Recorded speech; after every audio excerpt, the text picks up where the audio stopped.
Welcome to the Bonner Broadcast, a Bonner Pipeline Project initiative where we are providing professional development resources for civically engaged leaders in the higher education and nonprofit sector. In this series, we will be focusing on leadership and how we can create effective change within our teams, programs, careers, and within ourselves. In this series, we have discussed power and its role in relationships, as well as the vital role following plays in a healthy change culture. In today's episode, we are covering the challenges of finding your voice in leadership and learning how to empower others to do the same. We are going to be talking about a range of topics including leadership and personality tests to balancing friendships while in a peer leadership relationship. Before we jump in, I want to introduce our featured guests who will be sharing their experience and insight throughout this training. My name is Kelly Finn, and I am a program manager on the student development team at Brown University in our Swearer Center, which is our public service and civic engagement center. I am a Bonner alum. I graduated from Siena College in 2016. Bonner really, I think, shaped my professional and personal trajectory, and I really credit Bonner for where I am right now and how I got here. And my primary role is managing our Bonner Community Fellows program. And I also run a summer internship program and do a couple other projects here and there. And I really think I have a passion for education, and that's why I'm in this field. And I came to find out about that through my Bonner experience. My name is Katie Zanecki. I'm an assistant director in the Center for Academic Community Engagement, or ACE, at Siena. I'm the Bonner director here. Very proud to be the Bonner director. I graduated from Siena in 2014 after being a member of our Bonner program. I came and worked in the office in a few different capacities, and then last year came on as the Bonner director. So I have been involved as a mentor and been able to stay close to the program in my other roles, but I am really excited to be in this role, supporting the program that meant so much to me as a student and did so much, opened so many doors for me. So that's a little bit about me, what I'm doing now. And, I love working with our students and being able to, like I said, be part of the program from a different lens and different point of view.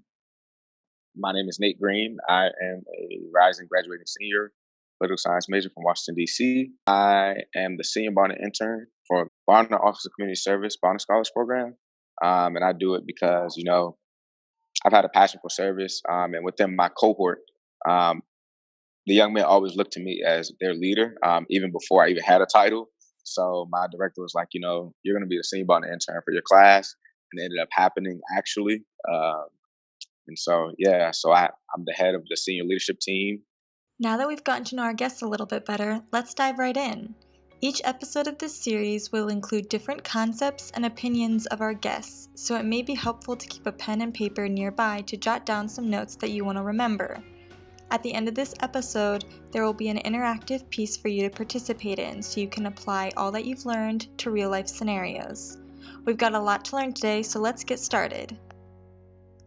Let's begin with the basics. I'm sure we have all had our fair share of leadership training, but for the sake of all being on the same page, we're going to hear from some Bonner professionals on their definition of leadership. First up, here's Kelly Finn from Brown University. Yeah, so I think a leader and leadership is sort of the process of creating change and bringing a group of people and stakeholders along with you in that process. And I look at leadership in a very collaborative way. I think like gone are the times when it's like one charismatic person at the front of the room who gets you inspired and then like leaves you to fend for yourselves. I look at leadership as a collaborative process, and I really think that like leaders are only as good as the people around them. So I think someone who can bring about change, and that can present itself in a lot of different ways. Sometimes it is a more charismatic person. Sometimes it's someone who like barely says anything, but they have this way about them where they can get a group on board to do something that the group didn't think they were capable of. So I really think it's just change making. While Kelly's definition is applicable to all types of leadership, I want to take some time to differentiate between regular leadership and peer leadership and the different implications each takes on. Katie Zanecki from Siena College took these two terms apart for us. Here's her take on things. I think there is a difference. I think peer leadership has a lot to do with motivating, but I think when you're a leader to people who might not be as experienced as yourself or who are learning, a little bit more, maybe learning from you, I think an important part of that is, making sure that you think about where they're at developmentally and how you can support them to grow and to move on to the next stage of their own leadership development. So I think peer leaders really they should focus on motivating, supporting, and encouraging the people around them, as well as helping them to have direction. And I think, maybe a supervisory or more experienced person in a leadership role should do the same, but also, really think about the other people and what they need to help them grow. Along the same lines, it is important to note that there is a difference between leading a team and managing a team. Managing a team is focused much more on the functionality and effectiveness of the team. Managers organize who's doing what, when they're going to be doing certain tasks, scheduling projects, meetings, and goals, and overall ensuring the team remains efficient and effective in completing their goals. Leaders, on the other hand, look at the team from a more holistic perspective. Leaders are concerned with the efficiency of the team, but are more focused on the quality of the team and the growth that it takes within the team and each individual. Some roles require a person to be more of a manager or more of a leader, depending on the job and the atmosphere. But in general, in order to be an effective change maker, both leadership and managerial skills are essential for success. Katie Zanecki goes into more detail into what differentiates a leader from a manager. So I think leadership is how you make a team feel, how you motivate a team. I think a lot about leadership is how people around you feel and how you make them feel. And, I think good leaders obviously are able to motivate their team and get them to make moves and do some really exciting things and push things forward. And so I think to do that, you have to be really in touch with what, who's on your team and what motivates them. So really closely related to relationship building and motivating your team. So now that we've built a foundational definition of leadership and all that goes into it, we need to address the question, how do we get to this place? How do we know what type of leader we are and what are our strengths and weaknesses? In the next couple minutes, we're going to be talking about 3 different personality and leadership development resources to help us get a foot in the door and start to figure out who we are as leaders. The Enneagram of Personality, or simply the Enneagram, is a model of the human psyche which is principally understood and taught as a typology of 9 interconnected personality types. Although the origin and history of many of the ideas and theories are a matter of dispute, it is agreed that the teachings of the Enneagram have been studied and taught for many centuries by many people, including mystics, theologians, and atheists. As a typology, the Enneagram defines 9 personality types, which are represented by the points of a geometric figure called the Enneagram, which indicates connections between the types. The Enneagram has been used in many leadership trainings and developments for organizations, schools, businesses, and religious settings.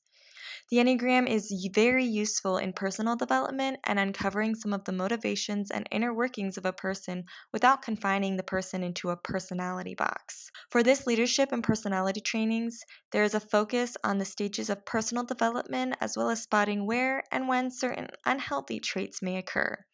Attached in the description below are links to different Enneagram resources, such as the Enneagram Institute and Enneagram.com. Another leadership development resource is the Myers-Briggs Type Indicator.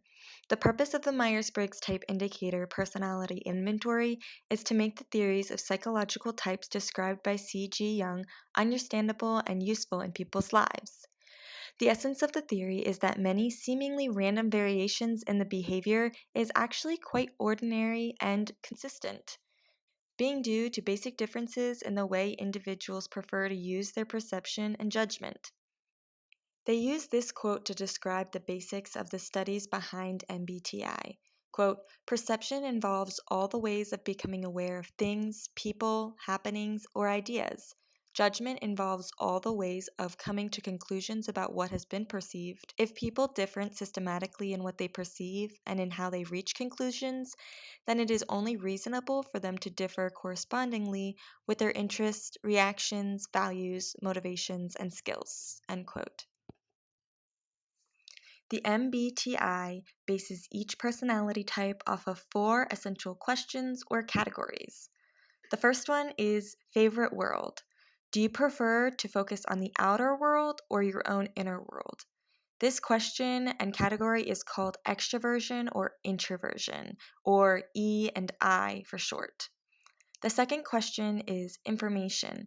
Do you prefer to focus on the basic information you take in, or do you prefer to interpret and add meaning?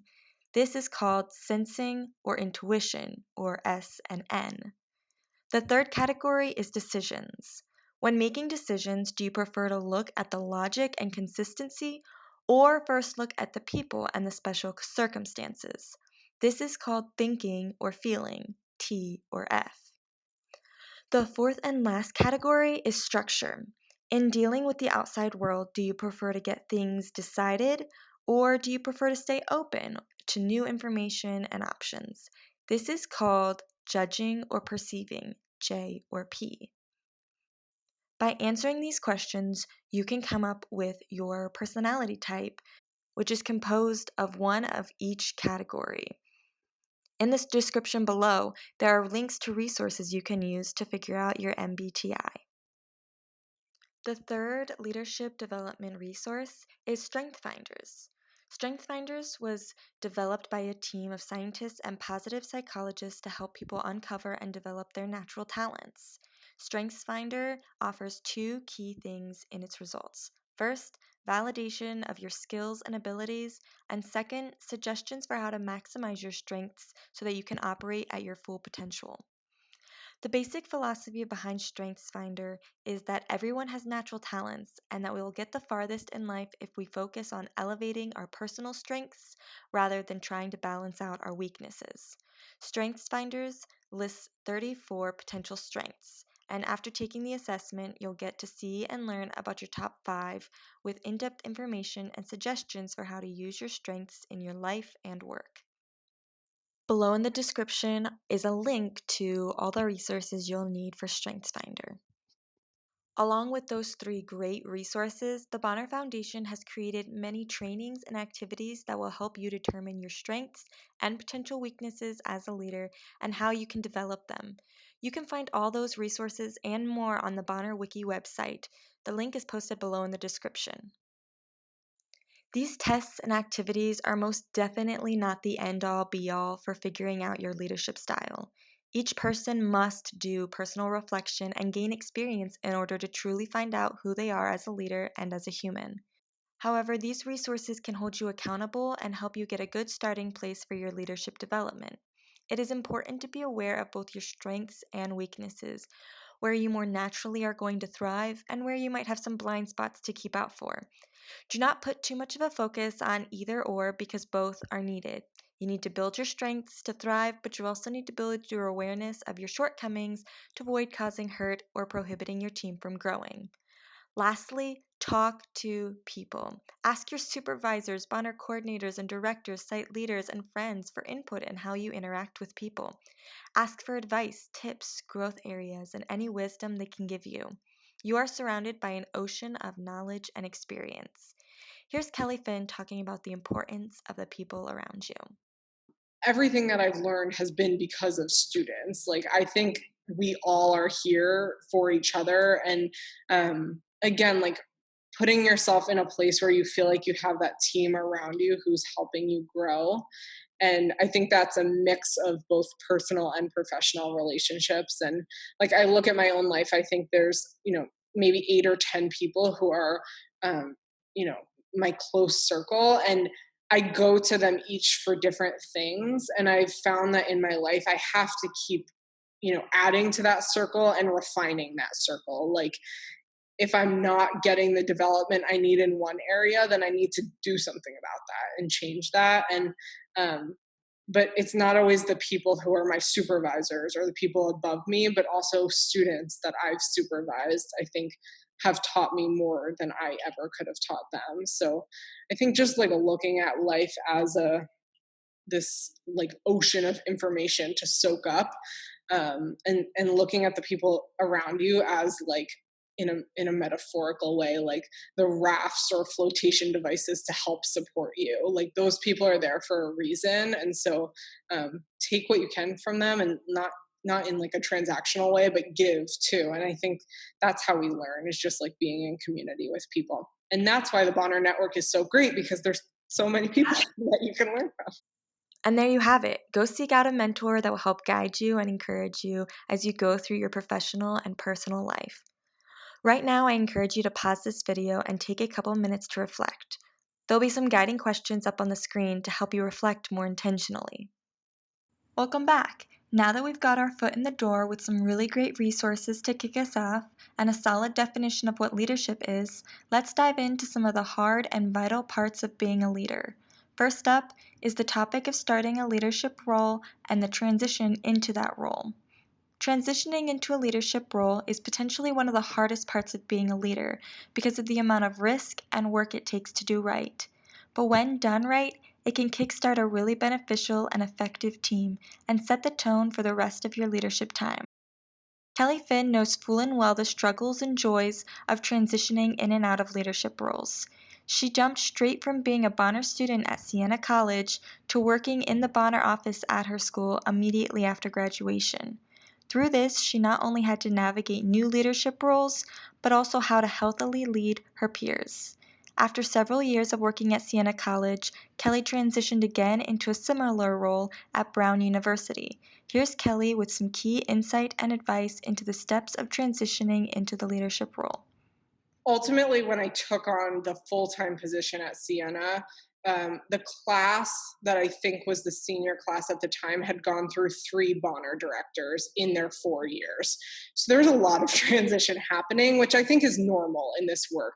People sort of come and go, and that just happens. I think that's the nature of it. So that was challenging because they, I think, were feeling a little bit like unstable, and like, why do people keep leaving me? And it wasn't because they wanted to. They got great opportunities other places, and but I was coming into a place where I felt like I had to prove myself a little bit, and I had a lot of work to do, and I felt like it was really on me to sort of build trust with them and help them understand that I was on their side, and I was here, and I knew them all like pretty well because we went to college together. So it's not like I was starting from nothing, but there's a few students who know who they are because we've talked about this many times, who like weren't so fond of me in the beginning. And I had a lot of honest and difficult conversations with a handful of people, and it wasn't like it was the whole program, but there were definitely a few people who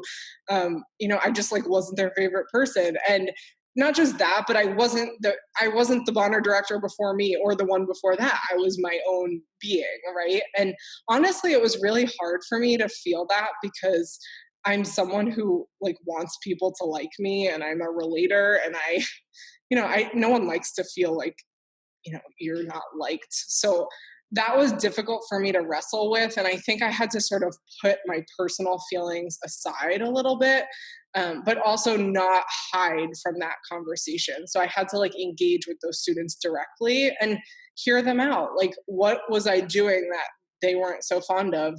Were there things that I could improve on based on their own understanding of me? And at the same time, knowing that like not everyone's going to like you, and that's okay. And I don't need to be your best friend, but I do want to be able to work in an environment where we respect each other and we can have difficult conversations, and we at least just like admire each other from afar, even if we're not like super close. That's okay with me. But I think I could have run away from those conversations, and I really wanted to because they were uncomfortable.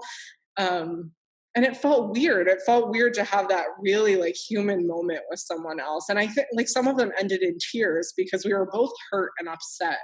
And yeah, I learned a lot from that. And I think the biggest lesson I took away from that was like when you're listening to people and when they have critical feedback about you or what you're doing as a leader, to really listen to them is also to respond in an appropriate way. So, and I don't mean that in the moment necessarily, like, yes, you have to acknowledge that you're hearing them, but if someone was giving me a piece of feedback about the program, it wasn't enough for me to just take it in and like write down some notes and walk away, but actually show them that I was doing something with that. So if it was like, I don't like our Bonner meetings because they're not productive, I'm like, okay, what is it about them that you don't like? How could they be more useful for you? Do you have ideas? Do you want to lead a Bonner meeting with me? And like inviting them into the table instead of just saying like, nope, they're good the way they are. We're going to leave them and keep moving forward. And that's difficult because it's easy to get defensive, especially when someone's being critical about something that you're doing. But I had to like put that away because I just don't think that's a helpful way to move anything forward. And I think a lot of good things came out of those conversations. And one of the students in particular who like knows about this and will laugh about it still, like on her graduation day handed me a letter that was like, I really didn't like you at first, but I learned so much from this exchange. And I think we both walked away like with such a deep appreciation for each other, and we actually still stay in touch now. So it like, I think that was a really good story of like, you might not start off seeing everyone eye to eye or being on the same page, but like you can get there with a few conversations and going to get coffee together and talking it out and those types of moments. That's where I really learned the hard way. And I think it's helped me a lot. And it doesn't mean I won't face those circumstances again, but especially in transition, I think to make people feel heard and understood and supported is critical. And also I couldn't do everything that they were asking of me, but in those circumstances it was also enough to just say like, hey, I'm also struggling here. I'm coming into a brand new position and I'm like 21 or whatever, 22, and I don't have all the answers, and I just want you to know that like I'm not here pretending like everything's perfect all the time. I also know that we have a lot of work to do, but I don't necessarily have the capacity for that right now. And for some students that was enough to just hear me acknowledge that like, hey, I'm not perfect and I can't do it all, and that's okay. So yeah, that's like been my most critical lesson, I think, that I've learned in those transition moments. And I've just, that exact situation has applied itself in my transition to Brown too, because again, we're in a leadership transition, and I came in, and I think my first month was me sitting with as many students as I could, just getting to know them, hearing about their experiences in the program, asking them what could be better about our Bonner program, and admitting that, yeah, we can't do it all, but I'll at least listen to you and prioritize what we can do. So that's, I came in and I knew that was like my first job was talking to people and really hearing them. While transitions can be tricky, Kelly talked a lot about the importance of communication and how it is a powerful resource to minimizing conflict and power struggles. So let's talk about communication a little bit more to get a better grasp on how it can enable a more effective and healthy leadership. Kelly Finn is on again to talk about the general importance of communication. And also to really listen, and that means like reflecting what people are saying back to them and saying, this is what I'm hearing you say. Am I getting it right? And, because again, someone might be telling you one thing, but the real problem is under the surface. And so if you keep reflecting back, you'll eventually like whittle it down to what the actual problem is. Listening is an essential part of communication and possibly the key to success and leadership. Another essential component is being able to communicate and articulate your vision for your team. This step not only includes your followers in the mission of your team, but also opens the team up to creating a culture of communication. I think it is important to note that if you want people to listen, to follow your leadership, there needs to be a healthy culture of change. Your followers need to be able to know that they can trust you as a leader, that you care about them as a person and not just a pawn. But they also need to know that they have a say in what happens with the team and the work they do. They need to know that they can disagree with you as the leader in a healthy and respectful way, and you will listen and discern what actions can be taken to resolve the conflict. In order for that environment to be created, you as the leader need to communicate that change is not only a good thing, but a needed thing. A team that is stagnant and not changing is a team that is stuck and not improving. Katie Zanecki from Siena College shares how she creates a culture of change and communicates the need for change here. I think one of the things that we talk about in our program is that this is their program and it's student led. And so, if they don't like a training, they have weekly feedback forums that they do to reflect on it. And so we find out, we know that, they didn't like that facilitator or that training. And then they know that they're not going to see that training again or that facilitator in that same way so I think making students aware that they have the power to make change if they want it and make this program what they want it to be. Helping students understand anytime that we do have a change, why it's happening as well. So really explaining the process behind things, the reason behind things, so that they can understand and whether it's students in the leadership team being able to advocate to their peers about it, or just as everyone learns about change, I think helping them to understand why it's happening is a really important part. And also them knowing that if they don't like it or they don't like something, there's multiple ways that they can share that with us, whether it's coming right to me, whether it's talking to a leadership team member. They can advocate for change if they want it. There's a lot that we can't change.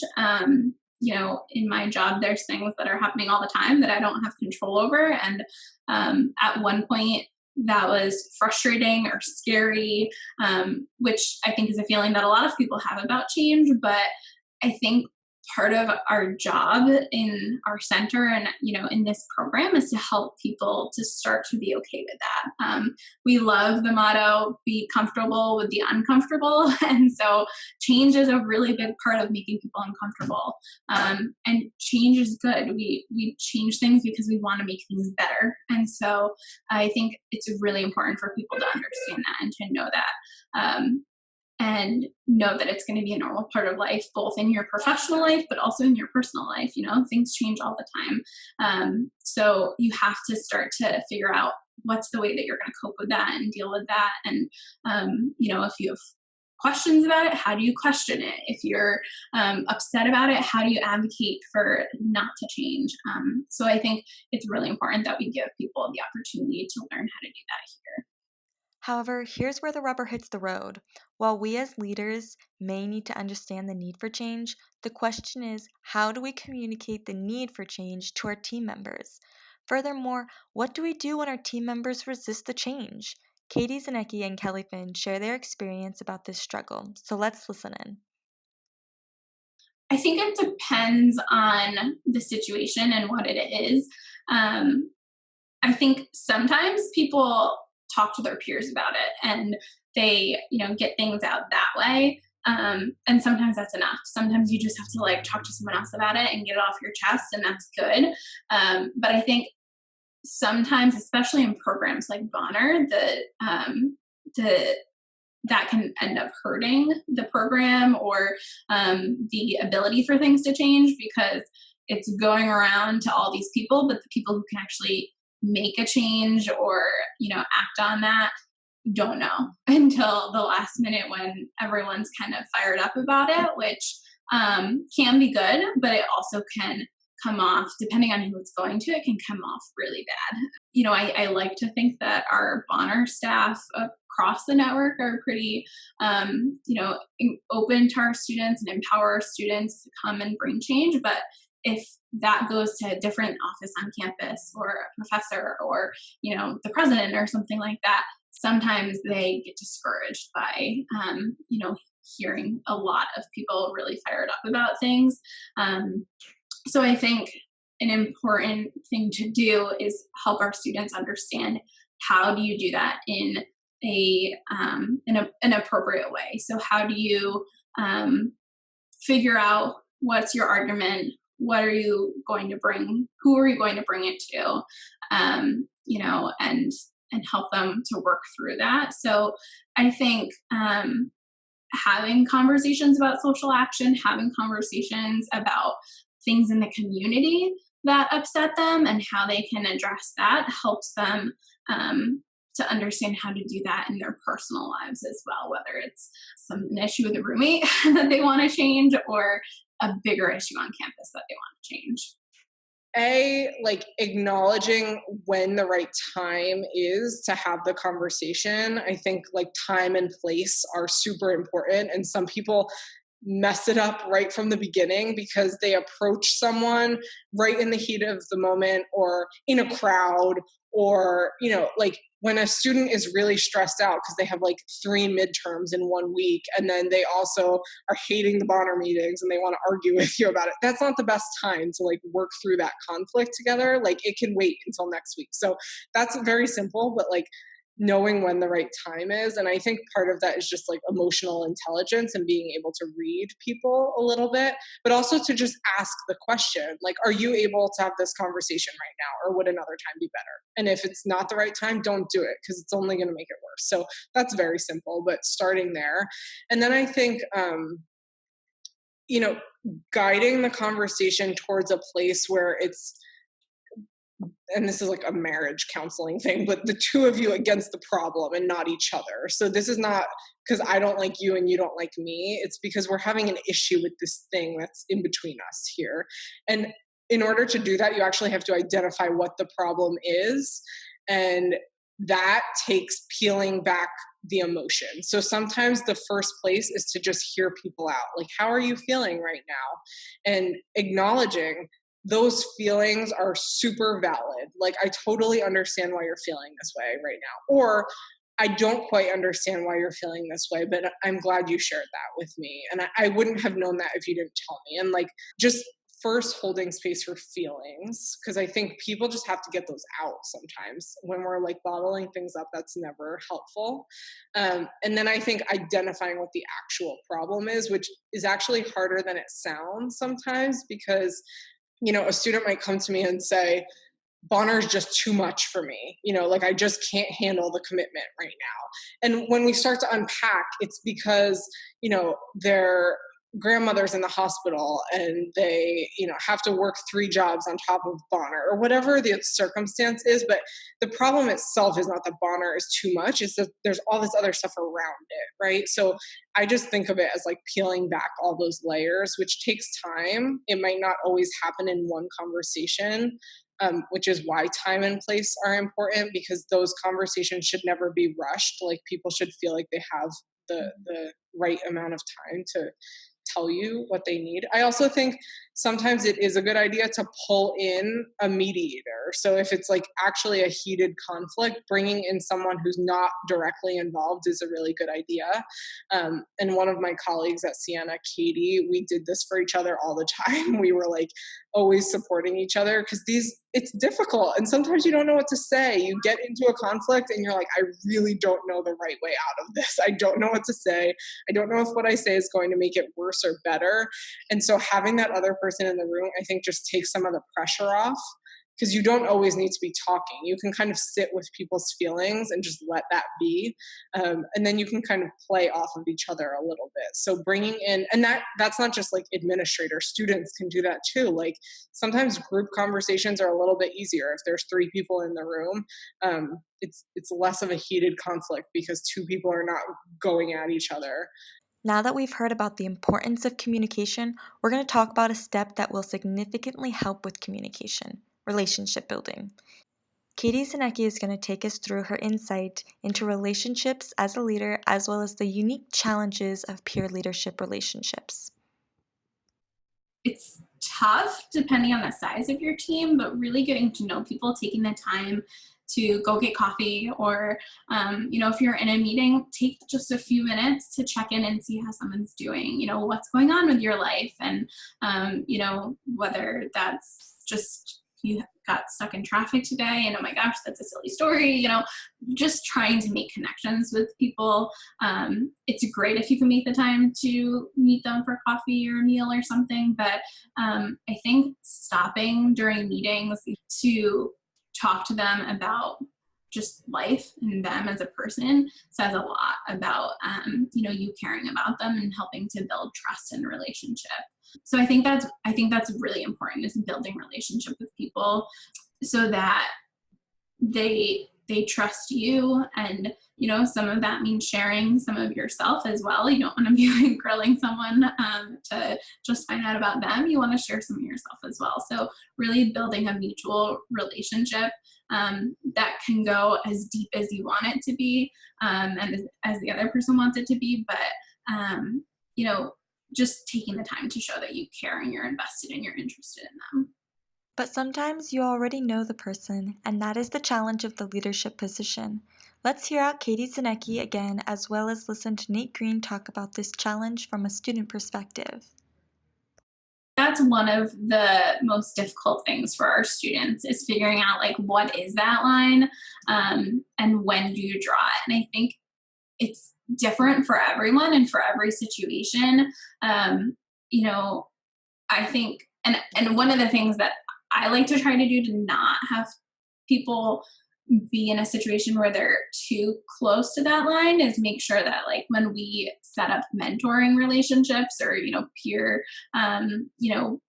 relationships where there might be a bit of a power dynamic, we're not placing really close friends with really close friends, so that when, it's the weekend and there's things going on and things are said, they don't feel like, oh my gosh, I have to go and share this, because I don't want them to have to be in that position on a regular basis. I think that might come up every so often, and we talk about that and we prepare for that, and, make sure that they know how to navigate that. But I think trying to protect them in a way so that they aren't going to be in a situation where they have to, they're being told things on a regular basis from a really close friend that would put them in an uncomfortable position. I think that at the same time, though, it's really about preparing students for that moment and having the conversation. You might hear this, how would you deal with that? Giving them some situational examples, talking it through with them, and having them make sure that they're upfront with their peers as well. I'm in this leadership position. I need you to respect that, and I need you to know that this is what's going to happen if that happens. So I feel like it's really tough. I think it's one of the most challenging things, and I don't think I have a perfect answer for it. But I think preparing people to the best of your ability and the best of their ability to be aware that these things might come up is really important. And of course, letting them know that I'm here, that there's other people in the office and on campus that are here too to help and support them to navigate that. And that my goal and my job is never to get people in trouble, and it's to help people learn. And so if you're in that situation where someone's telling you something, you have to know that bringing it to me is I'm just going to try to help you and help the other person to learn from that experience. Here's some encouragement for the person who has a peer leader. I would say have confidence in yourself and in your own ideas and your own abilities.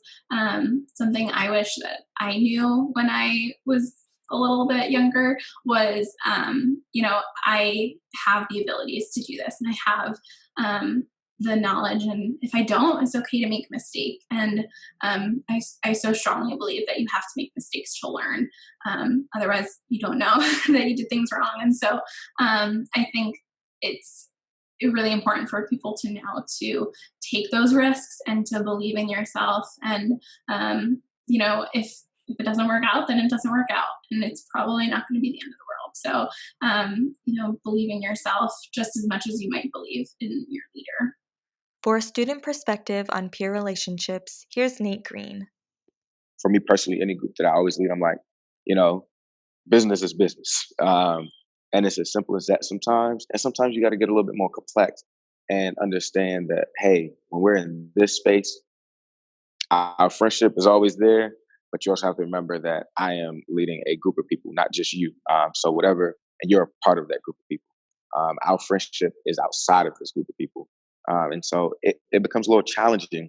However, the leader and the follower, whether it's, friends or not friends, they have to understand that, this is, sure, he's my peer first, but he's also, like my supervisor or my direct contact. And so for me personally, a direct example of that is, I'm on my senior Bonner intern board with a lot of friends, you know. However, one thing that we always have, one of our rules is two-way street respect. No matter if it's, a freshman or a senior, we have a two-way street respect, whether it's the lady that works at our front desk or the janitor that comes clean our office. We all respect each other. And just emphasizing that respect thing. Respect is the baseline to every relationship. Drawing that line between being a leader and a friend is, as Katie said, one of the hardest things a leader has to do. A really helpful way of processing through this situation, as well as keeping your power as a leader in a healthy balance, is through self-awareness and structure of accountability. The sad truth is that we are all humans, and we are all prone to failure and flaws. While failure can be used as a powerful tool for growth, if not processed through healthily, it can cause deep hurt and create ineffectiveness for you as a leader and for your team. Nate Green gives us a really easy to remember rule to use as leaders trying to figure out the best path for our team and for our own leadership styles. I believe number one, it starts with educating yourself, because it's really, really important that we have a baseline of who we are, right? And so if you don't know yourself, if you don't believe in yourself, how can I believe in you? Understand that you have to think about yourself first, and then others. There's one thing I always tell my nephew, and it's if you're comfortable and it's easy to you and you getting off task in class quickly, that ain't the right class for you. And that is how it is in life. If it's easy to you and you're not getting uncomfortable, you're not in the right place in life. You need to be challenging yourself. Sure, it's not going to be pretty. It's not going to be, handed to you on a silver spoon. But when you begin to work and challenge yourself, you begin to see some of the real results. You start to debunk some of the statistics that were built against you. I always encourage them. If you are sitting here today and you are comfortable with where you at, maybe you ain't pushing yourself a little bit more, and you need to sit down and actually self-reflect. That's the first thing in anything that you look to accomplish. Self-reflection. If you're not able to point out why this is a problem, then that's the problem. Sit down, self-reflect, reevaluate, and re-implement is always my go-to. My 3 re's. So, what do we need to be aware of? When I say self assess, what do I mean? When to put it bluntly, self assessment as a leader is really giving yourself a reality check, asking yourselves the hard questions. Am I being a healthy leader right now? Am I a healthy person right now? Am I taking care of myself mentally and physically? How am I connecting with my teammates and coworkers? Am I fighting against stereotypes and microaggressions and other hurtful communication within my team and myself? How can I grow in awareness and cultural and emotional competence? How can I push my team to grow in those things? The reality is being aware of stereotypes, microaggressions, emotions, and your own personal health can be hard.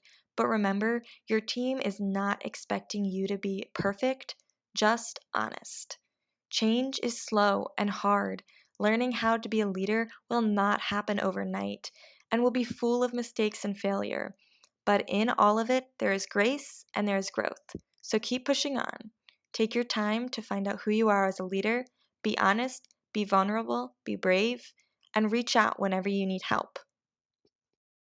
And that wraps up our main content for this training. Next is What Would You Do? A really helpful segment of this training. This is a time where we give our guest speakers a conflict scenario and hear how they would respond based on their experiences, skills, and leadership styles. I think back to my own experience as a Bonner, and I think the reason I got to where I am now is because my supervisor trusted me a lot. Like, she trusted me as if I was her own colleague who worked full time in her office, even though I was only there 8 hours or 10 hours a week, right?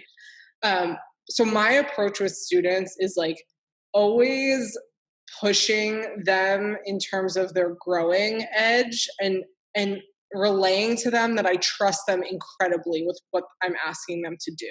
So if they're not, I think if students are not like finding their place, or maybe their site isn't really working out for them, or they're having like a career shift or some sort of personal shift, my inclination would be to sort of brainstorm projects with them, or things they can take on, or even like clubs they can get involved in on campus, or like identifying one sort of like passion project that they can take on, so that way I can be there as sort of like someone to show them the way and guide them, and not just like throw them out to deal with it on their own, but to give them a lot of my trust that their ideas are valid and they're better than mine, and they, this is like a safe environment to try and fail, and that's okay. I've seen leaders come into themselves when they're really trusted, and it requires work, because I have to put away my own fears or worries about what might go wrong, and also be responsible if it does go wrong, to take that on myself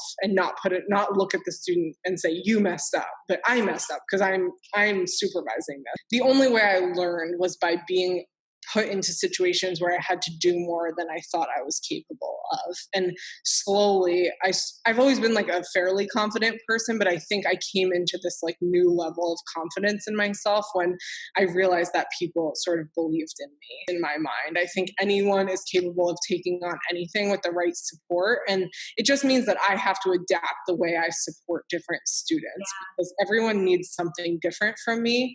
And sometimes it's like organizational help they need. And so that's what I can provide. And I think the way that I teach is just by being with and doing with. So it's not like I'm sitting down and having like an 8-hour training with someone to teach them how to plan an event, but to get on a whiteboard together and do it together and ask questions and say, okay, if our event's 10 weeks out from right now, what do you think the first thing we need to do is? And like, they have all the answers. Like, we're all capable of doing this.